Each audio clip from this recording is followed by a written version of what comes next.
Eccoci, questo è il video numero 7. Nel video numero 6 vi parlo del dottor Alain Bottéroult e del suo articolo intitolato I 7 peccati dello psichiatra. Eccolo qua, adesso ve lo leggo.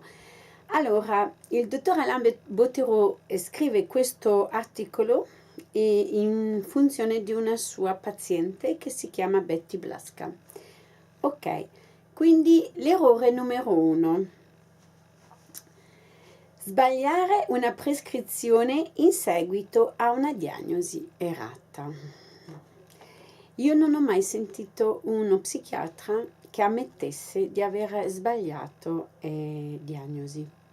Eppure lo psichiatra è un essere umano, è fallibile e dovrebbe anche lui, come tutti, sbagliare. E poi vi dirò qualcosa sull'errore, che è una cosa molto importante nella scienza. E visto che la psichiatria ha la pretesa di essere una scienza, dovrebbe anche ammettere di fare errori, sarebbe un bene per tutti quanti. Vado avanti. Questo era anche il suo caso di Betty Blasca, un disturbo dell'umore malauguratamente etichettato come schizofrenia, con tutto l'aggravamento derivante da un lungo trattamento inadeguato, considerato l'insidiosa potenza dei neurolettici. Questo errore è generalmente costoso per le vittime che si devono imbarcare loro malgrado sul tapis roulant senza fine della presa in carico psichiatrica a base di neurolettici. Errore 2. Una mano troppo pesante per quanto riguarda la possologia, che ha come risultato di vedere le complicazioni iatrogene occupare tutta la scena e impedire gli effetti terapeutici desiderati. Le complicazioni iatrogene, lo dico per chi non lo sa, sono le complicazioni dovute all'effetto dei farmaci. Errore numero 3. Una propensione eccessiva al bricolage psicotropo. Un primo farmaco tarda ad agire e lo si potenzia con un secondo farmaco. Non accade nulla e si aggiunge un terzo farmaco. Accadono degli effetti collaterali, così tanti correttori appesantiscono ancora di più una prescrizione già molto carica. Per non parlare delle associazioni puramente sintomatiche, in cui l'ansia dipende da uno psicofarmaco, il delirio da un altro, sì, perché l'antipsicotico porta al delirio, come la schizofrenia. La depressione da un altro ancora, certo, certi psicotropi portano alla depressione. L'instabilità da un quarto, l'insonnia da un quinto, eccetera. Certo, perché certi antipsicotici, certi psicotropi portano anche all'insonnia. Quale malato esce al giorno d'oggi da uno servizio psichiatrico universitario senza le sue 20 o 25 compresse da ingerire nel corso della giornata? Ora vi faccio vedere se lo trovo, se ce l'ho alla mano. Eccolo qua. Questo è un sacchetto di medicinali, di psicofarmaci, c'è un misto, sicuramente ci saranno 2 o 3 neurolettici, il che non ha un senso, ma va bene, qualsiasi psichiatra onesto vi dirà che non si può dare 2 neurolettici insieme. Comunque va bene, lo vedete? Questo è quello che una signora avrebbe dovuto prendere per 2 giorni.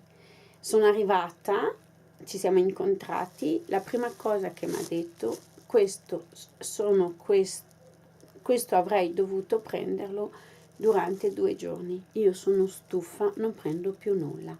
Gli ho detto non lo devi fare, devi diminuirli. No, so io cosa devo fare. Si è tenuta solo delle benzodiazepine per l'ansia, perché questi portano ad avere ansia, quindi lei ha saputo con le sue benzodiazepine gestire il momento che poi gli ho indicato un psichiatra privato, perché voleva a tutti i costi lasciare il CSM e andare da un psichiatra privato, quindi poi finalmente è arrivata a questo psichiatra, lo psichiatra ha ridimensionato la terapia, tutto sta proseguendo per il meglio anche per questa signora. 2 giorni.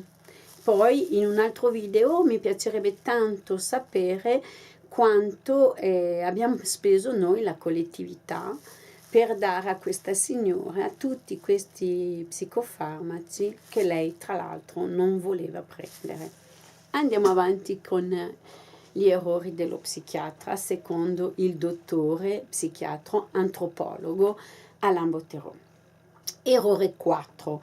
Minimizzare sistematicamente gli effetti collaterali di cui soffrono i pazienti. Un'osservazione che si ripete negli ospedali psichiatrici è proprio il divario enorme di tolleranza che si manifesta tra gli psichiatri e i loro pazienti nei confronti degli effetti extrapiramidali. E lì arriva la persona di fiducia. Bene, errore numero 5. Svalutare l'esperienza che possiedono certi pazienti nei confronti dei loro sintomi, mentre se fosse presa sul serio costituirebbe il modo più sicuro per il medico di stabilire un rapporto di fiducia che permetta di unire gli sforzi. Sì, perché gli psichiatri, quelli comuni, sono convinti che le persone che soffrono di qualche problematica mentale non sia in grado di capire cosa le sta succedendo. Per il dottor Botero questo non è vero. L'incapacità d'insight, e lo spiega il dottor Botero nel suo libro, non è del paziente, è dello psichiatra. Il paziente ha una capacità notevole di poter riconoscere i suoi sintomi, solo potesse essere ascoltato dallo psichiatra. Bene. Errore numero 6, molto molto grave. Scoraggiare il desiderio legittimo dei pazienti di saperne di più sulla loro malattia e il loro trattamento. Questo è molto grave perché questo annulla l'alleanza terapeutica. È una cosa che mi sta molto a cuore. Non si ha la pretesa di curare nessuno se non si stabilisce un buon rapporto umano. Non esiste. Errore numero 7. Attenersi a quanto Betty Blasca chiama un rapporto da prescrittore. Nulla è più umiliante, aggiunge il dottore Alain Botero, per una persona sofferente di constatare che l'essenziale di ciò che cerca di comunicare con difficoltà non riesce a raggiungere un medico, ansioso solo di fare una ricetta per chiudere al più presto. Ecco, questi sono i 7 errori dello psichiatra, i 7 peccati dello psichiatra, come ha intitolato il dottor Alain Botero. Finisce il suo articolo così: come si prevengono errori così comuni? Per Betty Blasca esiste un solo modo: condividere con i pazienti la responsabilità delle decisioni sul trattamento.